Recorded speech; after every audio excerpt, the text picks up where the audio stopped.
महाराष्ट्र की राजनीति में एक बहुत बड़ा उलटफेर हुआ है।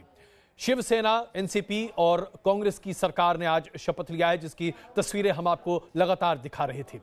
इन तमाम राजनीतिक उठापटक के बीच आइए अब आपको दिखाते हैं पर्दे के पीछे, या यूं कहें कि पर्दे के पीछे और पर्दे के आगे भी 3 महिलाओं का जबरदस्त योगदान रहा है महाराष्ट्र की राजनीति में। आज हम आपको दिखाने जा रहे हैं कैसे महाराष्ट्र की राजनीति में आज से नहीं, लेकिन छत्रपति शिवाजी महाराज के जमाने से लेकर आज तक महिलाओं का योगदान बड़ा प्रमुख रहा है। तो देखिए कैसे महाराष्ट्र की राजनीति में महिलाओं ने अहम भूमिका निभाई है। महाराष्ट्र की माटी में है नारी के गौरव की अप्रतिम गाथाएं। यहां पर शिवाजी के साथ भवानी का जय घोष होता है। मराठा परम योद्धा शिवाजी की वो जमीन जहां जीजाबाई जैसी माताएं छत्रपति पैदा करती हैं। महाराष्ट्र की उस माटी में राधाबाई जैसी माताएं अपनी संतान को बाजीराव पेशवा जैसा अपराजय योद्धा बना देती हैं। इसी महाराष्ट्र के इतिहास का गौरव और शौर्य के सम्मान को लेकर खड़े हुए थे बाला साहेब ठाकरे। इसी महाराष्ट्र के निर्माण में महिलाओं की आहुति को किया जाता रहा है नमन। नारी सम्मान की सदियों पुरानी परंपरा की छवि आज तक महाराष्ट्र में दिखती है, जहां शिवाजी पार्क में बाल ठाकरे की पत्नी मीनाताई की पंचधातु प्रतिमा दिखती है और खुद को मराठा परंपरा के ध्वजवाहक मानने वाले महाराष्ट्र के 3 परिवारों की मौजूदा पीढ़ी में भी जारी है। रणनीति से चुनाव तक और सेवा से सत्ता तक महिलाओं का अहम योगदान, चाहे वो ठाकरे परिवार की बहू रश्मि हो, फडणवीस की पत्नी अमृता हो या फिर पवार की बेटी सुप्रिया सुले हो। महाराष्ट्र के इतिहास में बचपन से यौवन तक, रण क्षेत्र से राजकाज तक, परिवार से साम्राज्य तक और सेवा से सत्ता तक मराठा सत्ता की केंद्र में रही हैं महिलाएं। आज हम आपको महाराष्ट्र की राजनीति में महिलाओं की भूमिका के बारे में बता रहे हैं। बने रहिए न्यूज नेशन के साथ। तो आइए सबसे पहले बात करते हैं ठाकरे परिवार की। रश्मि ठाकरे, उद्धव ठाकरे जो आज मुख्यमंत्री का शपथ ले चुके हैं पद का, उनकी पत्नी रश्मि ठाकरे, ऐसा माना जाता है कि बाला साहब के जमाने से ही पूरे परिवार को एकजुट रखती थी। राजनीतिक सूझबूझ के साथ साथ परिवार और उसके साथ साथ शिव सैनिकों की खैरख्वाह रश्मि ठाकरे उद्धव ठाकरे की वो रीढ़ की हड्डी है, जिसके दम पर उद्धव ठाकरे नित नए दिन नए सफलता की सीढ़ियों को चढ़ रहे हैं। तो सबसे पहले देखिए रश्मि ठाकरे ने किस तरह से ठाकरे परिवार को आज शीर्ष तक पहुंचाने में अपना योगदान दिया है।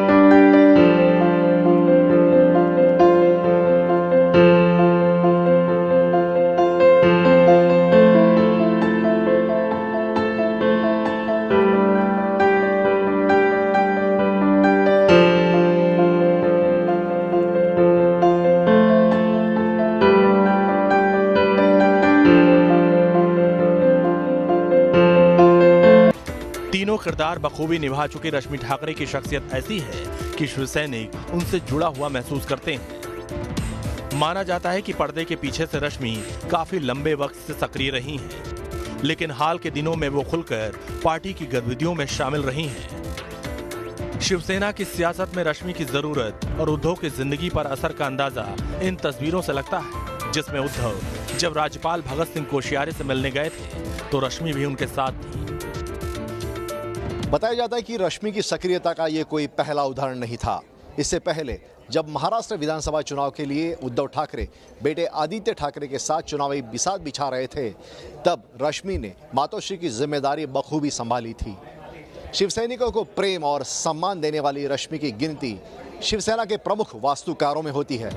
मसलन विधानसभा चुनाव में बीजेपी के साथ सीट बंटवारे में उद्धव ने रश्मि की भी सलाह ली। दावा किया जा रहा है कि गठबंधन पर चर्चा के दौरान रश्मि ने बराबर सीट और पावर शेयरिंग में कम पर समझौता नहीं करने की सलाह दी थी। ये पहली बार नहीं है जब रश्मि सियासी घटनाक्रम में दिलचस्पी ले रही थी। इससे पहले भी वो पार्टी की बैठकों में हिस्सा लेती रही हैं। महिला विंग के कार्यक्रमों की अगुवाई से लेकर मुंबई नगर निगम और विधानसभा चुनाव के दौरान उम्मीदवारों के लिए प्रचार भी किया। शिवसेना से जुड़े करीबी नेताओं का दावा है कि 2005 के बाद से रश्मि पार्टी के फैसलों में सक्रिय भागीदारी निभाने लगी और अपने राजनीतिक कौशल की वजह से उनका ज्यादातर फैसला पार्टी के हित में रहा। Team news nation. जहां एक तरफ हम ठाकरे परिवार की बहू की चर्चा करते हैं, तो पवार परिवार की बेटी की चर्चा कैसे न की जाए। आज अगर एनसीपी का कोई कर्णधार दिखाई दे रहा है शरद पवार के आगे, तो वो है सुप्रिया सुले। सुप्रिया सुले 3 टर्म से संसद में रही हैं, सांसद हैं, लेकिन राज्य की राजनीति पर उनकी जबरदस्त पकड़ है। चाहे दिल्ली हो या मुंबई या फिर बारामती, सुप्रिया सुले को हर जगह आप बहुत ही सक्रिय भूमिका में देख सकते हैं, चाहे वो परिवार हो या फिर पार्टी का कार्यकर्ता। एक ऐसा जुड़ाव जो सुप्रिया सुले ने पूरी तरीके से चितार्थ कर दिखाया है। गले लगते 2 सियासी धुरंधर, अजीत पवार और सुप्रिया सुले। सुप्रिया के चेहरे की चमक उनके बढ़ते राजनीतिक पकड़ की तस्दीक कर रही है, तो अजीत के चेहरे की बनावटी हंसी ये बताने के लिए काफी है कि कैसे एनसीपी सुप्रीमो शरद पवार के उत्तराधिकारी की रेस में वो अपनी बहन सुप्रिया सुले से पिछड़ चुके हैं। बीते 1 महीने में महाराष्ट्र की सियासत पल पल करवट बदलती रही। इनके बीच एनसीपी सुप्रीमो शरद पवार की बेटी सुप्रिया सुले पार्टी में कद्दावर बनकर उभरी। बारामती से सांसद सुप्रिया अजीत पवार के बगावती तेवर के बाद पार्टी और परिवार को जोड़कर रखने वाली सुप्रिया ताई बन गई। सुप्रिया के बढ़ते कद की झलक तब दिखाई दी जब महाराष्ट्र विधानसभा में चुने गए नए विधायकों का शपथ ग्रहण चल रहा था। वहां सुप्रिया एक्टिव मोड में नजर आई। वो शपथ ग्रहण के लिए पहुंच रहे नए विधायकों की अगवानी करती दिखी। उन्होंने पूर्व मुख्यमंत्री देवेंद्र फडणवीस से लेकर अजीत पवार तक का गर्मजोशी से स्वागत किया।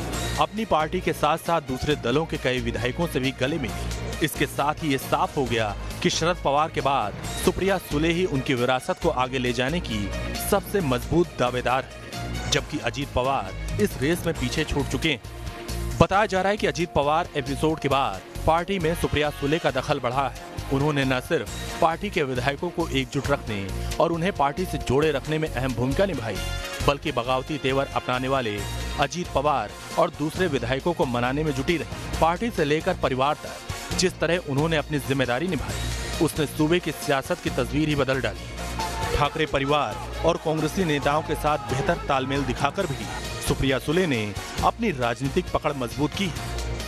Team news nation. ऐसे में कोई कैसे भूल सकता है पूर्व मुख्यमंत्री देवेंद्र फडणवीस की पत्नी अमृता फडणवीस को, खास करके तब जब उन्होंने सत्ता जब गई देवेंद्र फडणवीस के हाथ से 80 घंटे की सरकार के बाद, तो लिखा ट्विटर पर, हम फिर वापस आएंगे। यह विश्वास तभी सामने हो सकता है जब आप जानते हैं कि आप क्या करने जा रहे हैं। बैंकर, सिंगर, सोशल एक्टिविस्ट, जी हाँ, नाम एक काम अनेक करने वाली ये शख्सियत कोई और नहीं, महाराष्ट्र के पूर्व मुख्यमंत्री देवेंद्र फडणवीस की पत्नी अमृता फडणवीस है।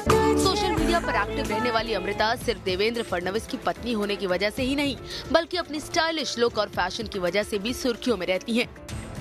हाल ही में वो तब सुर्खियों में आई जब देवेंद्र फडणवीस के सीएम पद की शपथ लेने के बाद उन्होंने एक ट्वीट कर बधाई दी।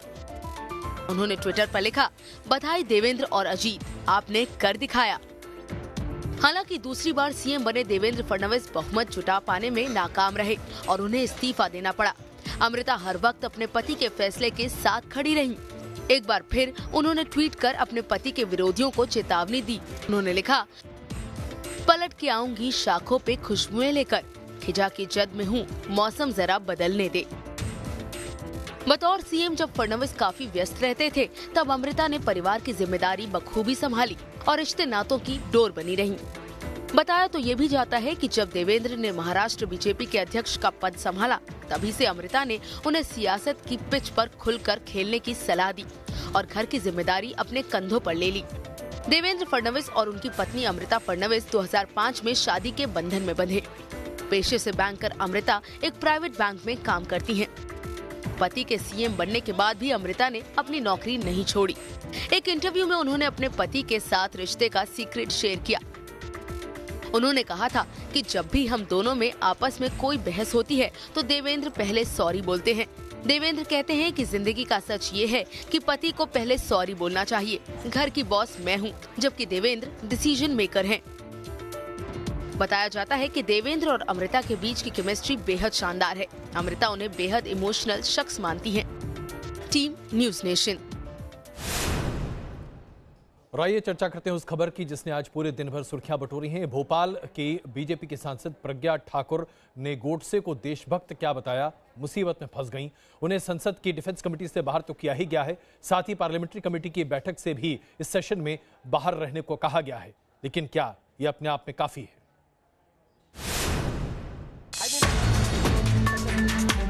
27 नवंबर को एसपीजी संशोधन विधेयक पर चर्चा के दौरान जैसे ही डीएमके सांसद ए राजा ने नाथूराम गोडसे का नाम लिया, वैसे ही भोपाल से बीजेपी सांसद साध्वी प्रज्ञा चिल्ला पड़ी कि देशभक्तों का उदाहरण मत दीजिए। फिर क्या था, लोकतंत्र के मंदिर में राष्ट्रपिता के हत्यारे पर हंगामा खड़ा हो गया। लेकिन साध्वी प्रज्ञा ने तो जैसे ठान लिया है कि वो गांधी को छोड़ सकती हैं, लेकिन गोडसे को नहीं।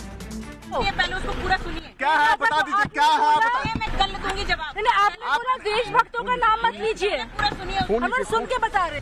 प्रज्ञा ने विपक्ष को बैठे बिठाए बड़ा मुद्दा दे दिया, तो विपक्ष ने भी इसका पूरा फायदा उठाया। राहुल गांधी ने तो प्रज्ञा को आतंकवादी तक कह दिया। बस सर कंटिन्यूसली वो यही बात कही जा रही है। पहले भी मना किया प्रधानमंत्री ने। हार्ट ऑफ द बीजेपी ना, that's the centre of the BJP, that's the heart of the RSS. जिसने गांधी के सीने में गोली दागी उसको उन्होंने देशभक्त कह दिया। ये सरकार का टेररिज्म की लड़ाई कहाँ होगी फिर? ये तो कॉम्प्रोमाइज हो रहा है। विपक्ष के चौतरफा वार के आगे बीजेपी को आखिरकार प्रज्ञा ठाकुर पर कार्रवाई करनी पड़ी। जो वो कंसल्टेटिव कमेटी ऑन डिफेंस के सदस्य हैं, मैंने प्रहलाद जी से कहा है और उसको इमीडिएट इफेक्ट से उनको समिति से बाहर किया जाता है। हालांकि बीजेपी की फटकार और कार्रवाई के बाद साध्वी ने अपने बचाव में एक ट्वीट तो किया, लेकिन उससे साध्वी के पुराने जुबानी पाप कम नहीं होते दिखते। नाथूराम गोडसे देशभक्त थे, हैं और रहेंगे। वैसे संसद सत्र के दौरान होने वाले बीजेपी संसदीय दल की बैठकों में भी साध्वी प्रज्ञा को आने से मना कर दिया गया है। लेकिन अंदर खाने चर्चा है कि साध्वी प्रज्ञा के खिलाफ संसद की अनुशासन समिति भी बड़ी कार्रवाई कर सकती है। तो दूसरी तरफ पार्टी के स्तर पर भी उन्हें निकालकर कठोरतम सजा दी जा सकती है। धीरेन्द्र पुंडीर के साथ मधुरेन्द्र कुमार, न्यूज नेशन, दिल्ली। और आइए अब आपको बताएं, पाकिस्तान के सेनाध्यक्ष जनरल बाजवा को 6 महीने की मोहलत मिल गई है पाकिस्तान की सुप्रीम कोर्ट से। पाकिस्तान की सुप्रीम कोर्ट ने उन्हें 6 महीने का एक्सटेंशन दिया है और उसके बाद फिर तय होगा कि आगे क्या किया जाएगा। कुल मिलाकर देखा जाए तो पाकिस्तान में राजनीतिक उठापटक जोरों पर है।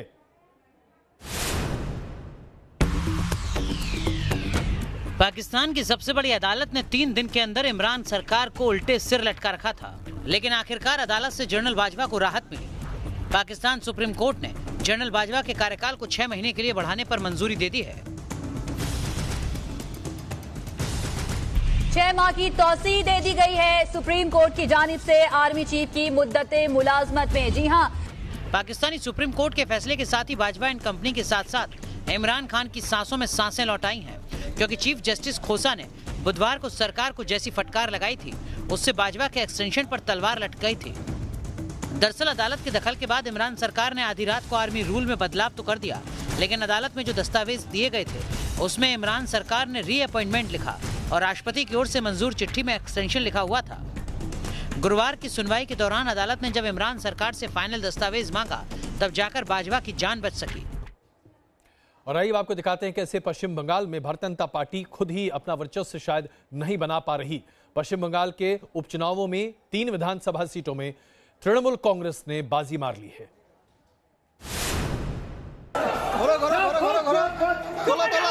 पश्चिम बंगाल में ये जश्न चुनावी जीत का है, जिसमें ममता की पार्टी ने बीजेपी को पटखनी दी है।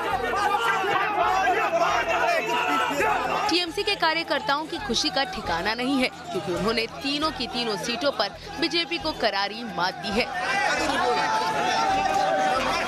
कलियागंज, खड़गपुर और करीमपुर विधानसभा सीट पर चुनाव हुआ था।